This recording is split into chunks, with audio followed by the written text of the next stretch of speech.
Friends, स्वागत है आप सबका मेरे चैनल वेब ज्ञान में। और आज के वीडियो सीरीज में आप लोग नेमिंग ग्रिड एरिया सीखने वाले हैं। अब यहाँ पे मैं आपको बताना चाहूंगी कि नेमिंग ग्रिड एरिया का यूज करने के लिए हम लोग कौन कौन से प्रॉपर्टी का यूज करेंगे।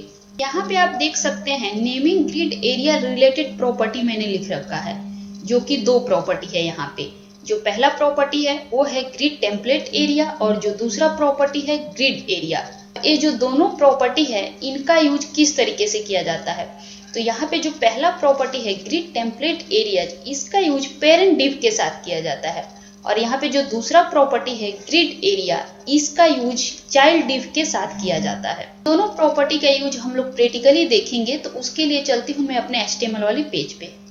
मैं आ गई हूँ अपने HTML वाली पेज पे और यहाँ पे मेरा ये वही पुराना वाला ही HTML का पेज है जिसमें मैंने आपको ग्रिड लाइंस का नेमिंग करना सिखाया था, जिसका लेआउट कुछ इस तरीके के था, आप देख सकते हैं। अब यहाँ पे मैं आ गई हूँ इसके CSS वाले पेज में और यहाँ पे आप देख सकते हैं कि जो ग्रिड लाइंस है उसका नेमिंग मैंने किस तरीके से यहाँ पे किया हुआ है। यहाँ पे जो मैंने प्रॉपर्टी यूज किया था ग्रिड टेम्पलेट रोज और एक और प्रॉपर्टी यूज किया था ग्रिड टेम्पलेट कॉलम्स, इसके साथ मैंने नेमिंग किया हुआ था। और यहाँ पे हेडर वाला जो मेरा डिव है इसके साथ मैंने यूज किया था grid row and grid column, जिसके साथ नेमिंग किया था। और यहाँ पे कंटेंट के साथ भी मैंने किया हुआ था और जिसका लेआउट कुछ इस तरीके से है। इसका हाइट एंड विड्थ मैंने ग्रिड लाइंस का नेमिंग करके सेट किया हुआ था। और आज के वीडियो में मैं आपको बताऊंगी कि जो एक ग्रिड्स के लाइन है इनका नेमिंग किए बिना, इसका अगर आप नेमिंग नहीं करते हैं तो किस तरीके से इनका हाइट और विड्थ सेट करेंगे नेमिंग एरिया का यूज करके। ये जो मेरा लेआउट है कुछ इसी तरीके का लेआउट मैं क्रिएट करूंगी नेमिंग एरिया का यूज करके। अब मैं क्या करती हूँ कि यहाँ से जो भी मैंने इसके लिए नेमिंग किए हुए थे और जो भी प्रॉपर्टी मैंने यूज किया था वो सब प्रॉपर्टी मैं यहाँ से हटा देती हूँ और इसको एक मैं सिंपल ग्रिड क्रिएट करती हूँ। यहाँ पे आप देख सकते हैं फ्रेंड्स कि लाइन नेमिंग हटाने के बाद यहाँ पे देख सकते हैं उसके लिए मैंने जो भी प्रॉपर्टी यूज किया था उसे मैंने सबको रिमूव कर दिया है। और रिमूव करने के बाद अब हमारा जो पेज है लेआउट है कुछ इस तरीके से क्रिएट होके आ गया है। अब यहाँ पे नेमिंग एरिया का यूज करके मैं अपना हाइट और विड्थ सेट करूंगी और जिसका लेआउट कुछ इस तरीके से होगा। मैं क्या करती हूँ कि ये जो भी मेरा डिव है, जैसे कि हेडर है, कंटेंट है, साइड बार है, सबके अंदर मैं प्रॉपर्टी यूज कर लेती हूँ ग्रिड एरिया। यहाँ पे मैंने इस प्रॉपर्टी का यूज किया है ग्रिड एरिया का और इसका वैल्यू मैंने यूज नहीं किया है। इसके वैल्यू में हम लोग क्या यूज करेंगे कि सेम ये जो मेरा क्लास का नाम है यहाँ पे, इसी का यूज हम लोग यहाँ पे करेंगे। तो मैं यहाँ पे लिख देती हूँ हेडर और इसी तरीके से मैं इसी को क्या करती हूँ कि यहाँ से कॉपी कर लेती हूँ और कॉपी करने के बाद सबके साथ मैं पेस्ट कर दूंगी और यहाँ पे सिर्फ इसका वैल्यू मैं चेंज करूंगी।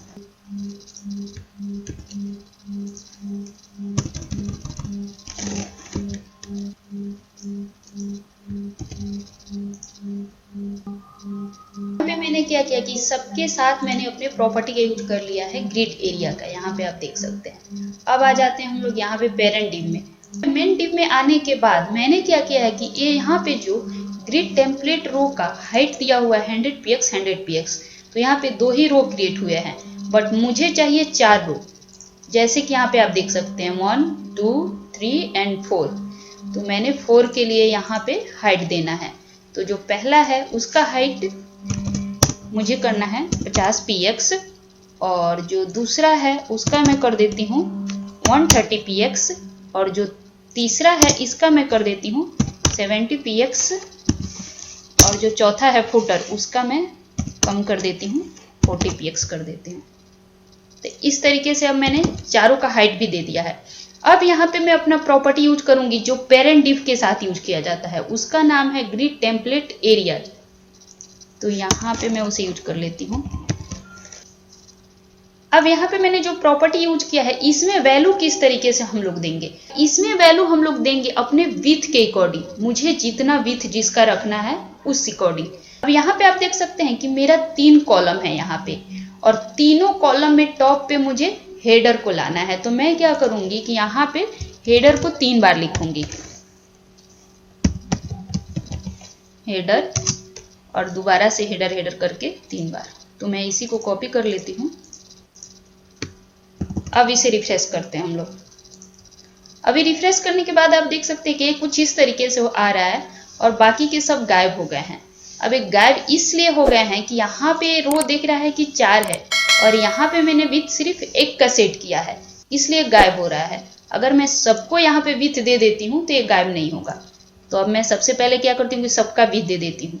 आप देख सकते हैं कि ये जो हेडर है इसका यूज मैंने कर लिया है। और कंटेंट है तो कंटेंट कितने कॉलम में आ रहा है, 2 कॉलम में, 1 और 2, और तीसरे कॉलम में आ रहा है साइड बार। तो इसी तरीके से हम लोग यहाँ पे आके लिख लेंगे।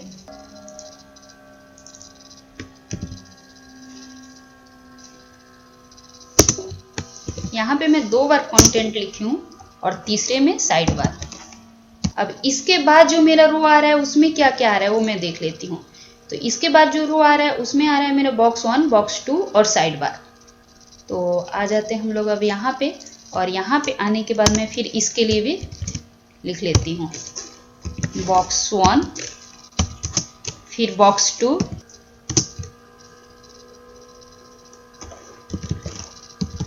भी मैंने तीनों कॉलम का यूज कर लिया है, बॉक्स 1, बॉक्स 2 और साइड बार।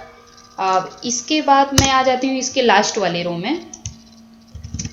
तो लास्ट वाले रो में है फुटर, तो यहाँ पे मैं फुटर को 3 बार लिखूंगी। यहाँ पे मैं फुटर लिख ली और इसी को मैं कॉपी करूंगी और 2 बार और पेस्ट कर दूंगी यहाँ पे। अब यहाँ पे आप देख सकते हैं कि एक मेरा लेआउट क्रिएट होके आ गया है। इसका हाइट एंड विड्थ सब कुछ सेट हो चुका है और ये जो लेआउट है बिल्कुल उसी तरीके से है जिस तरीके से हम लोग लाइन का नेमिंग करके लेआउट क्रिएट किए थे, कुछ इस तरीके से। आप यहाँ पे देख सकते हैं दोनों सेम तरीके का है। यहाँ पे मैं आपको बताना चाहूंगी कि ये क्या है कि 3 कॉलम में मेरा लेआउट है। तो तीनों कॉलम में मैंने नाम दिया है। जैसे हेडर का आप देख रहे हैं कि मैंने 3 बार यूज किया है, फिर यहाँ पे कंटेंट में भी सबके साथ मैंने इसी तरीके से किया है। अगर मैं किसी एक भी कॉलम में नाम अगर नहीं देती हूँ तो ये जो मेरा लेआउट का डिजाइन है वो खराब हो जाएगा। वो मैं आपको करके दिखा रही हूँ। तो अब यहाँ पे आप देख सकते हैं कि जैसे मैं हेडर में क्या करती हूँ कि एक बार हेडर को यहाँ से हटा देती हूँ। अब इसे कंट्रोल-S करते हैं हम लोग। अभी रिफ्रेश करने के बाद आप देख सकते हैं कि पूरा लेआउट ही गायब हो गया है, कुछ भी आपको यहाँ पे नहीं दिख रहा है। अब मैं दोबारा से यहाँ पे हेडर को लिख देती हूँ। अब रिफ्रेश करते हैं। अभी आप देख सकते हैं कि दोबारा से हमारा लेआउट सेट हो गया है। इसी तरीके से यहाँ पे जो मेरा साइड बार है, तो मैं क्या चाहती हूँ कि यहाँ पे जो साइड बार है यहाँ पे कुछ भी ना दिखे, ये ब्लैंक रहे। तो इसके लिए मुझे क्या करना पड़ेगा कि यहाँ पे जैसे कंटेंट है 2 कॉलम में और तीसरे कॉलम में साइड बार है, यहाँ पे मैं क्या चाह रही हूँ कि ये साइड बार ना दिखे, ब्लैंक रहे। तो इसके लिए मैं यहाँ पे क्या करूंगी कि सिंपल यहाँ पे डॉट दे दूंगी और डॉट देने के बाद मैं इसे रिफ्रेश करती हूँ। अब यहाँ पे आप देख सकते हैं कि यहाँ से जो मेरा कॉलम है गायब हो चुका है, साइड बार वाला, वो सिर्फ आपको नीचे दिख रहा है। यहाँ पे जो साइड बार को मैंने हटाया था, यहाँ पे दोबारा से दे देती हूँ साइड बार और यहाँ से डॉट को मैं हटा देती हूँ और रिफ्रेश करते हैं। तो कुछ इस तरीके से आपको यहाँ पे दिखने लगा। अब मैं आपको यहाँ पे एक और चीज बताना चाहूंगी कि ये जो डॉट है ये तो आप इसलिए यूज कर रहे हैं कि किसी भी अगर कॉलम को आपको हटाना है, यहाँ से ब्लैंक दिखाना है, तो आप डॉट का यूज करेंगे। अब यहाँ पे जो हेडर है, हेडर में मैं क्या चाह रही हूँ कि सिर्फ सेंटर का जो कॉलम है इसमें सिर्फ मेरा हेडर दिखे, बाकी दोनों तरफ जो कॉलम है इसमें मेरा हेडर नहीं दिखे। तो उसके लिए मैं डॉट का यूज करूंगी। यहाँ पे हेडर के साथ आके पहले मैं डॉट डाल देती हूँ और फिर बाद वाले पे भी मैं डॉट डाल देती हूँ। तो मैंने हेडर के पहले और बाद में दोनों तरफ डॉट का यूज किया है। अब इसे हम लोग रिफ्रेश करते हैं। अब यहाँ पे आप देख सकते हैं कि सिर्फ सेंटर का जो कॉलम है इसमें आपको हेडर दिख रहा है, बाकी के दोनों कॉलम पे आपको हेडर नहीं दिख रहा है। तो इस तरीके से अगर आप किसी भी कॉलम को ब्लैंक छोड़ना चाह रहे हैं तो उसमें आप डॉट का यूज करेंगे। मैं दोबारा से यहाँ पे हेडर का यूज कर लेती हूँ। आपको बताना चाहूंगी कि ये जो मैंने हाइट एंड विड्थ सेट करने का आपको तरीका बताया ग्रिड नेमिंग एरिया यूज करके, ये जो तरीका है बिल्कुल आसान है। अभी तक आपने जो भी यूज किया है उस सबसे ये आसान है। तो आज मैंने आप लोगों को बताया कि ग्रिड नेमिंग एरिया का यूज करके आप किस तरीके से अपने लेआउट का हाइट एंड विड्थ सेट कर सकते हैं तो आज के लिए इतना ही और मिलते हैं नेक्स्ट ट्यूटोरियल के साथ। आई होप सो कि आपको ये मेरा वीडियो पसंद आया होगा। और हाँ, जो लोग अभी तक मेरा चैनल सब्सक्राइब नहीं किए हैं, जल्दी से जाके सब्सक्राइब कर लीजिए ताकि आपको मेरे लेटेस्ट वीडियो का अपडेट मिलता रहे।